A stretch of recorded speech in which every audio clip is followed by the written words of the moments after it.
হে আল্লাহর বান্দারা, আল্লাহ যদি তোমার আমার বন্ধু হয়ে যায়, দুনিয়ার কে বেজার হইল কে কি হইল এটা আমার দেখার দরকার নাই। ওরে এই দাড়ি রাখলে নবী খুশি হবে, আল্লাহ খুশি হবে। আর তোমার এই দাড়ি রাখলে তোমার বউ বেজার হবে, তোমার প্রেমিকা বেজার হবে, তোমার দুনিয়ার চাকরি বেজার হবে। কিন্তু এই আল্লাহর বান্দার এখানে ধৈর্য। আমার বাবাই বেজার হয় হোক, আমার বউ বেজার হয় হোক, আমার প্রেমিকা বেজার হয় হোক, আমার চাকরি বেজার হয় হোক, কিন্তু আল্লাহ এবং রাসূলকে আমি বেজার করতে পারবো না। এই ধৈর্য ধারণ করা লাগবে। আর তুমি এই ধৈর্য ধারণ করো। আল্লাহ কয় ইন্নাল্লাহা মা'আস সাবিরিন, আমি আল্লাহ তোর বন্ধু হয়ে যাব। এ আল্লাহর বান্দারা, আরেকটা ধৈর্য হলো গুনার বেলায় ধৈর্য। এবার বলবেন হুজুর গুনার বেলায় ধৈর্য কেমন? গুনার বেলায় কেমনে ধৈর্য ধারণ করে? এ আল্লাহর বান্দা ভালো করে বোঝেন। একটা যুবক রাস্তা দিয়ে চলে আর ইফটিজিং করে। এখন ওই যুবকটা ওর বাবার সঙ্গে চলতেছে, ওকে বাবার সঙ্গে ইফটিজিং করতে পারবে? কথা কয় না গো। কেন পারবে না? কথা কয় না। লজ্জা, ভয়, বাপের সামনে কেমনে ইফটিজিং করবে? ওরে কপাল পোড়া মুসলমান, যেই আল্লাহর ভয়ে তুমি কেমনে গুনাহ করো। তুমি আল্লাহ তোমাকে দেখে, আল্লাহ কয় ওয়ানাহনু আকরাবু মিন হাবলিল ওয়ারিদ, ও বান্দা তোর শাহরগের থেকে আমি আল্লাহ তোর নিকটে। তা আল্লাহ আমার এত নিকটে, দুই কাঁধে দুজন ফেরেশতা আছে কিরামান কাতিবিন, এরা দেখছে। তোমার বাবার সামনে তুমি ইফটিজিং করতে লজ্জা পাও, ভয় পাও। ওরে কপাল পোড়া মুসলমান, আল্লাহ দেখতেছে তুমি আল্লাহর সামনে একটা অবৈধ মেয়ের সঙ্গে কেমনে কথা বলছো। কথা কয় না। আপনারা কথা বলতে পারেন না? জোরে বলেন। একটা মেয়ের হাত ধরা ধরা ঘুরতেছে, তাহলে তোমার লজ্জা কই? তুমি আল্লাহকে কেমন ভয় করো? আল্লাহকে যদি ভয় করতা, এই জন্য এই ভয়ের নাম হলো ইয়াত্তাকুল্লাহ। এই ভয় করতে হবে, এই ভয় দিলের ভিতর ঢুকাইতে হবে। তখন ওই ভয়ের মাধ্যমে তোমার সবর করতে হবে, ধৈর্য ধারণ করতে হবে। আমি এই গুনাহ করতে পারবো না, কেউ না দেখলেও তো আমার আল্লাহ দেখে কি দেখে না? জোরে বলেন, দেখে কি দেখে না? দুনিয়ার কেউ দেখে না, কে দেখে? আরো জোরে বলেন, কে দেখে? দুনিয়ার কেউ দেখে না, আল্লাহ দেখে। ও বান্দা, বাপের সামনে তুমি গুনাহ করতে পারো না, বাপের সামনে একটা অবৈধ মেয়ের হাত ধরে ঘুরতে পারো না। আর তোমার আহকামুল হাকিমিন, তোমার রব্বুল আলামিন তোমাকে বানাইলো। যেই মাওলা কয় বান্দারে আমি আল্লাহ তোর শাহরগের থেকে নিকটে, তাহলে তুমি কেমনে ওই আল্লাহর সঙ্গে কেমনে তুমি গুনাহ করো, কেমনে মিথ্যা বলো, কেমনে চাঁদাবাজি করো, কেমনে দুর্নীতি করো? এ আল্লাহর বান্দা, কেমনে মানুষ খুন করো? দুনিয়ার কোন মানুষ দেখে না, আমার আল্লাহ তো দেখে। বান্দা, যখন তুমি গুনাহ থেকে ফিরবা আর ধৈর্য ধারণ করবা, আল্লাহ তখন তোমার বন্ধু হয়ে যাবে। আর এই গুনাহ থেকে যখন নিজেকে হেফাজত করবা, আল্লাহ পাক তোমার তামাম জিন্দেগির গুনাহ মাফ করে দিবে। আল্লাহর পয়গম্বর একটা কথা, একটা কিস্সা বয়ান করেছেন, একটা ঘটনা আল্লাহর পয়গম্বর হাদিস শরীফের ভিতর বলছেন। বনি ইসরায়েলের জামানায় কিতিল নামক এক জালেম ছিল। কিতিল, এই কিতিল নামক জালেমের স্বভাব বড় খারাপ ছিল। উনার জামানায় এক মহিলা, বাচ্চাগুলো কান্না করতেছে ক্ষুধার জ্বালায়। মহিলা কিতিল নামক বড় লোকের কাছে গিয়া ডাক দেয়, কয় কিতিল, আমাকে কিছু সাহায্য করো, কিছু টাকা দাও, ধার দাও, আমি আবার দিয়া দিব। কিতিল ডাক দিয়া কয়, আমি তোমাকে টাকা দিতে পারবো না, তবে পারবো যদি সুদ দিতে পারো। কি আমাদের সমাজে সুদ আছে? হ্যাঁ, কেমন আছে? এই সুদ যদি দিতে পারো তাহলে আমি তোমাকে টাকা দিতে পারবো। আমাদের জামানায় এমনও লোক আছে, ধার চাইলে ধার দিবে না, গিয়ে যদি কোন চাচা কিছু টাকা সুদে দেন আপনাকে মাসে মাসে দিয়ে দেবে, গাড়িতে বের করে দিবে, কিন্তু টাকা ধার দেবে না। আর আরেক দল কপাল পুরা আছে, ধার নিবে কিন্তু পাওনাদারকে উল্টে গালি দিবে, আছে না? এই কিতিল নামক জালেম ডাক দিয়া কয়, আমি তোমাকে দিতে পারবো না। মহিলা কয়, আমার বাচ্চাগুলো তো মারা যাবে ক্ষুধার যন্ত্রণায়। এবার কিতিল নামক জালেম তাকা দেখে,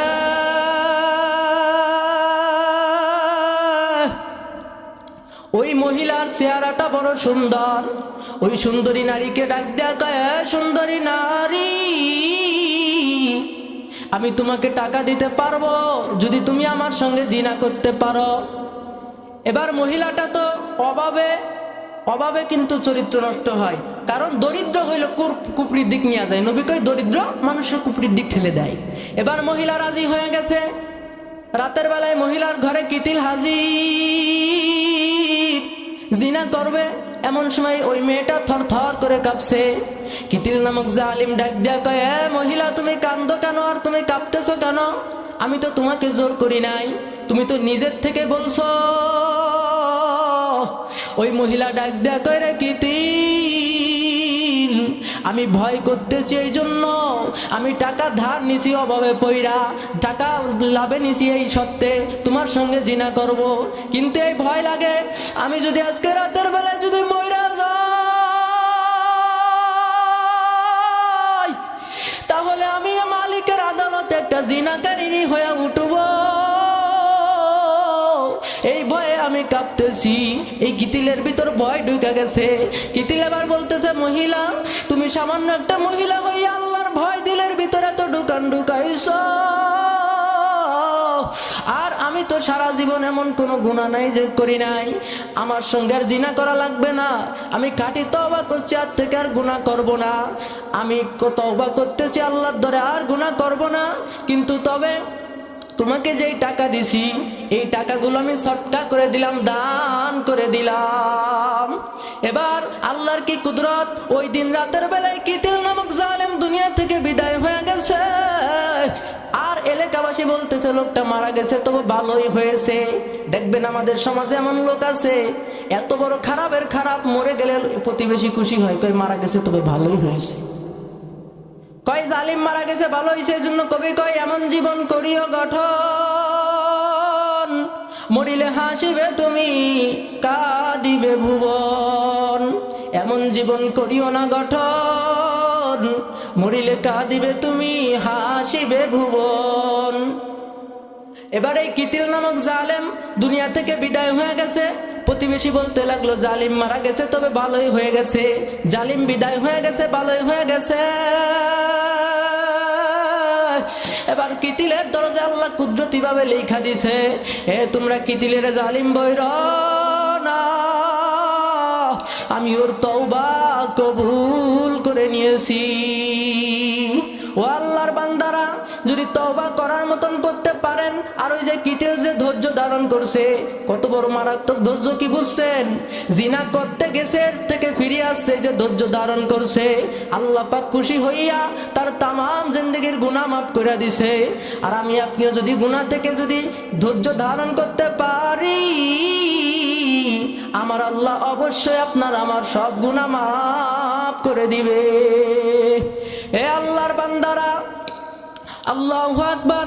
এই জন্য ধৈর্য ধারণ করতে হবে, কারণ আমরা সবাই কিন্তু মৃত্যুবরণ করতে হবে, সবাই কিন্তু দুনিয়া থেকে বিদায় হইতে হবে। কেউ দুনিয়ায় থাকতে পারবে না, এই দুনিয়া ছেড়ে চলে যাইতে হবে। এই ক্ষণেকের দুনিয়ায় আরাম পাইছো, টাকার ভিতর আরাম পাইছো, বাড়ির ভিতর আরাম পাইছো, গাড়ির ভিতর আরাম পাইছো, বিভিন্ন সম্পদ আদির ভিতর আরাম পাইছো। আল্লাহ কয় হারামের ভিতর আরাম তালাশ করিস না, তাহলে কিন্তু কিয়ামতের ময়দানে তুমি বড় ধরা খায়া যাবা। তুমি যদি হারামের ভিতর আরাম তালাশ করো, দুনিয়াতে ক্ষণিকের জন্য আরাম পাবা, কিন্তু ওই কবরে তুমি আরাম পাবা না। এ আল্লাহর বান্দারা, আমি অনুরোধ করে বলবো, বাজার হাতে ধরছি পায়ে ধরছি, নিজেকে নিজে এখনো গুনাহ থেকে বাঁচাইয়া যান। কারণ ওই কবরে আপনার বউ আপনার আপন হবে না, আপনার মেয়ে আপনার আপন হবে না, আপনার ছেলে আপনার আপন হবে না, আপনার বন্ধু আপনার আপন হবে না। খুবই ভাবিয়া চিন্তা করে দেখলাম, ওই কবরে আমার সঙ্গে কেউ আপন হবে না আমার আল্লাহ ছাড়া। আর তুমি দুনিয়াতে গাদ্দারি করো, আল্লাহর সঙ্গে গাদ্দারি করতেছে।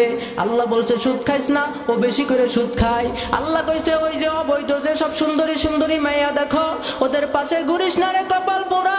আর তুমি আল্লাহর সঙ্গে বেশি বুঝা কও, একটু আনন্দ করে নিলে কি হইবে, একটু অবৈধ মেয়ের হাত ধরে ঘুরলে, একটু আনন্দ ফুর্তি করলে কি হইবে? কথা কই না কি এমন চলে না সমাজে?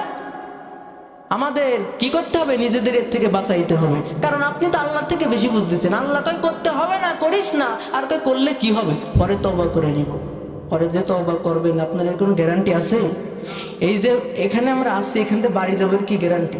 খারাপ লাগছে না কি? আর যদি 5-6 মিনিট টাইম নিয়ে কথা বলতে দেবেন তো?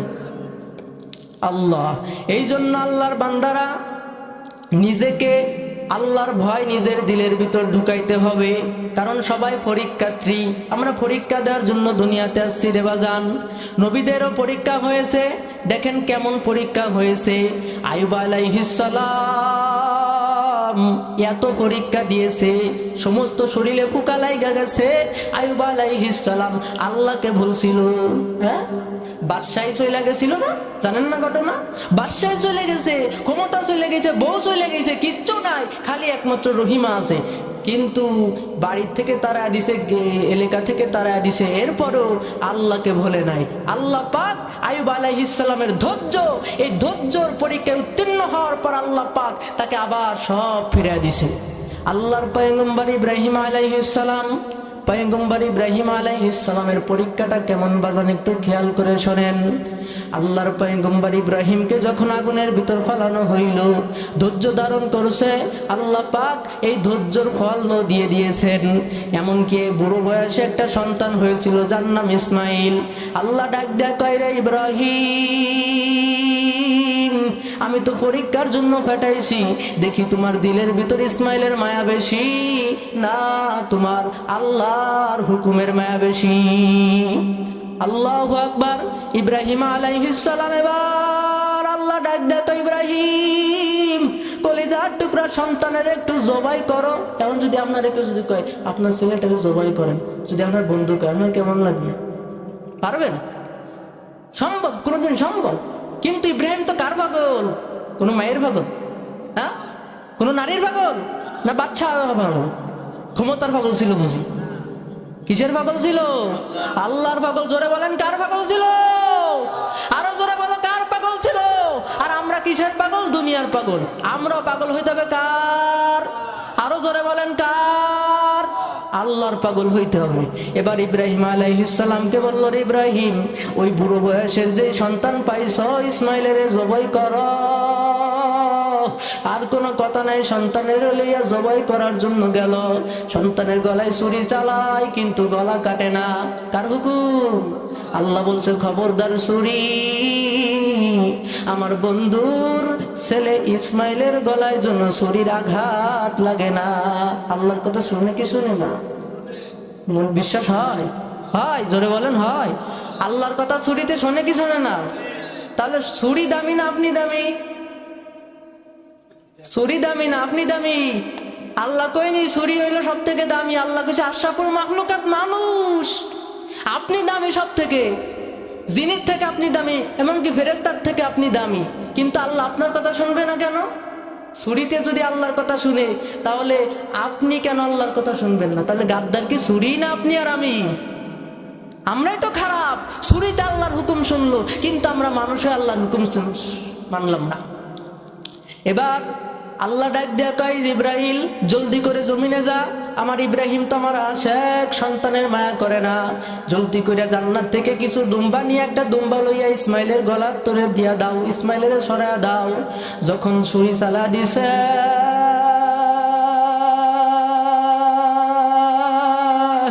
আল্লাহু আকবার, সঙ্গে সঙ্গে রক্ত বের হয়ে গেছে।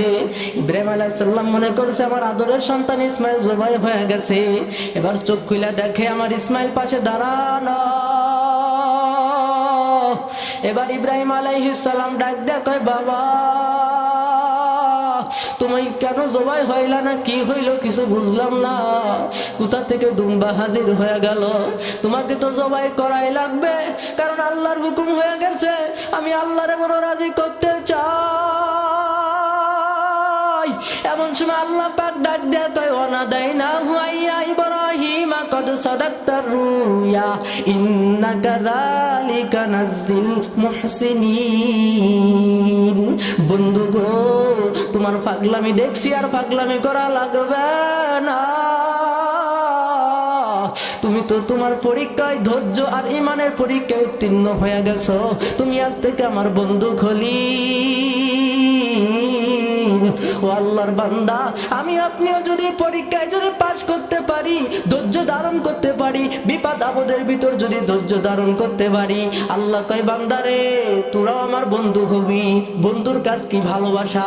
বন্ধুত্ব মানে প্রেম ভালোবাসা।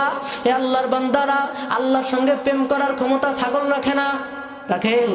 গরু রাখে না, মহিষ রাখে না, জিন রাখে না, ফেরেশতা রাখে না, এই আশরাফুল মাখলুকাত রাখে। কিন্তু আমরা আশরাফুল মাখলুকাত হইয়া রবের সঙ্গে সম্পর্ক করি না। আল্লাহর সঙ্গে প্রেম করো। এ চক্ষু বন্ধ করে একটু দেখেন,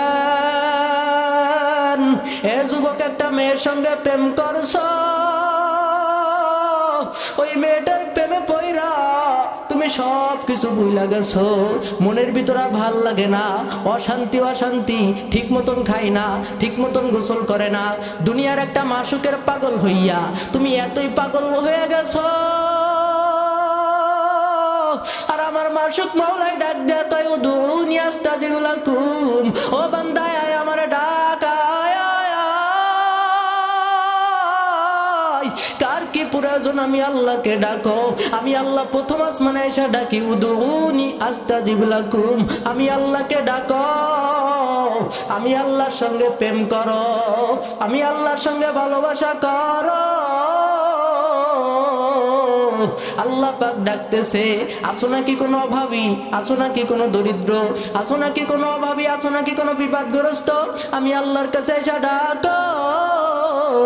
আমি আল্লাহ তোকে সাহায্য করব, কিন্তু সাহায্য তো করব, তার মাধ্যম কি? দুটো জিনিসের মাধ্যমে সাহায্য চাবি।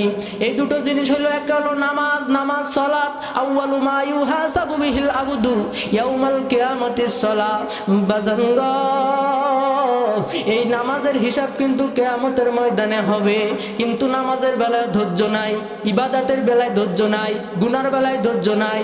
ইবাদতের বেলায় জিকির করতে লাগলে ধৈর্য মন কোলায় না। এখানে বয়ান করতে বসছে, কিন্তু অনেকের মন চলে গেছে বাড়ি, অনেকের মন চলে গেছে গাড়ি পাবো কি না পাবো। ওরে গাড়ির পরে তুমি তাওয়াক্কুল করো না, তুমি আল্লাহর পরে তাওয়াক্কুল করো। কি হবে কি হবে না আল্লাহর পাগল বুঝে না, আল্লাহর পাগল বুঝে আমি আল্লাহকে পাইলাম কি পাইলাম না। আল্লাহর পরে বিশ্বাস করো, আল্লাহর পরে তাওয়াক্কুল করো। কারণ আল্লাহর বান্দারা দুনিয়া থেকে বিদায় হওয়া লাগবে, এই দুনিয়ায় কেউ চিরস্থায়ী থাকতে পারবে